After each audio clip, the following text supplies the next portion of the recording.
Germans could spend next Christmas in underground bunkers if they vote for parties that support Ukraine and try to drag Germany into a conflict with Russia, said Karsten Hilse, a member of parliament from the Alternative for Germany party, speaking in the Bundestag. The right-wing Alternative for Germany party is running for chancellor for the first time this year, putting forward the candidacy of party co-chair Alice Weidel, who currently leads the popularity ratings among candidates according to a recent poll. However, Friedrich Merz of the Christian Democratic Union and the Christian Social Union is hot on her heels. While Weidel advocates leaving the European Union and the eurozone, a tough migration policy and rapprochement with Russia, Merz's position is the exact opposite. He supports Ukraine and advocates handing over the winged missiles. Speaking in the Bundestag, Karsten Hilse called on Germans to support the AfD so that Germany would not be drawn into the war on the side of Ukraine. According to him, if they vote for Merz or Scholz, then German citizens will celebrate next Christmas in bunkers and their children will die in battles at the front. Dear citizens, next week is Christmas. However, if you vote for one of the warmongering parties in the next election, this could be your last Christmas. Once the warmongers have dragged us into war, you will spend next Christmas in a bunker, mourning your loved ones, your lost loved ones, your fathers, brothers, sons or daughters who came back from the front, returned from the front in a zinc bag with broken bones and bullet-riddled chests, said the AfD representative. Earlier, Alice Weidel stated that Ukraine will not be able to defeat Russia on the battlefield. The conflict must be resolved at the negotiating table. Earlier, German intelligence chiefs warned of the increasing threat posed by Russia, which they said could be capable of launching a direct assault on NATO by the end of this decade. Speaking to an annual parliamentary oversight committee in Berlin, the heads of Germany's 3 intelligence branches, the Federal Intelligence Service, the Military Counterintelligence Service, and the Federal Office for the Protection of the Constitution, reported a quantitative and qualitative increase in acts of Russian-sponsored espionage and sabotage in Germany. We are observing aggressive behavior on the part of the Russian intelligence services, said BFV Chief Thomas Hardenwang, adding that such activities have reached a new level in recent months, which ought to be a wake-up call to all.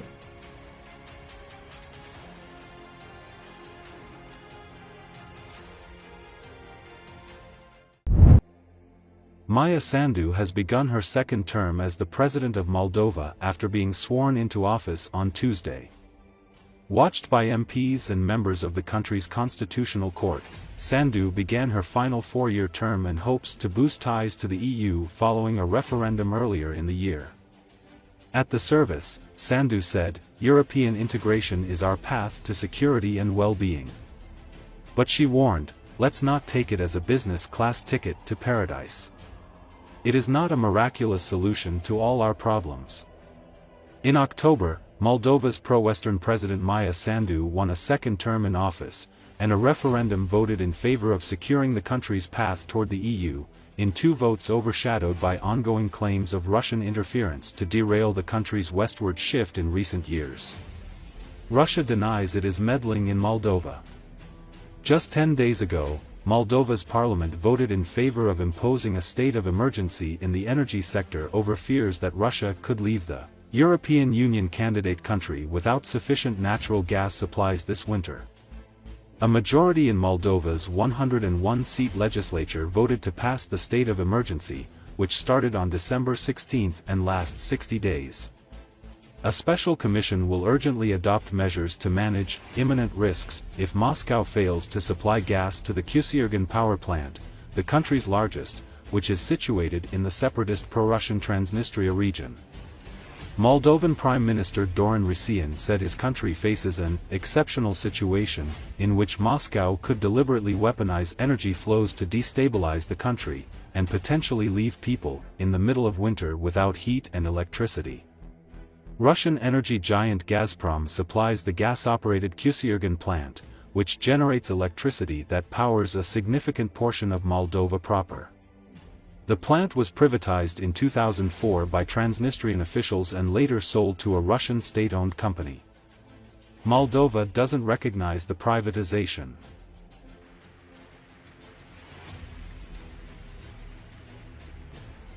Jur să-mi dăruiesc toată puterea și priceperea propășirii Republicii Moldova, să respect Constituția și legile țării, să apăr democrația, drepturile și libertățile fundamentale ale omului, suveranitatea, independența, unitatea și integritatea teritorială a Moldovei.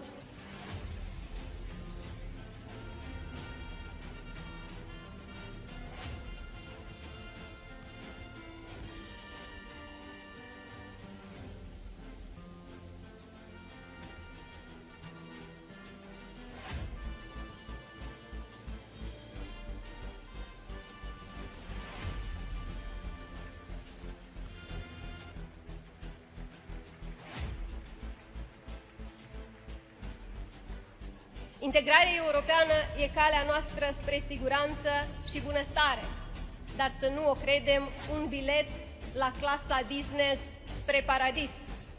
Nu e o soluție miraculoasă pentru toate problemele noastre.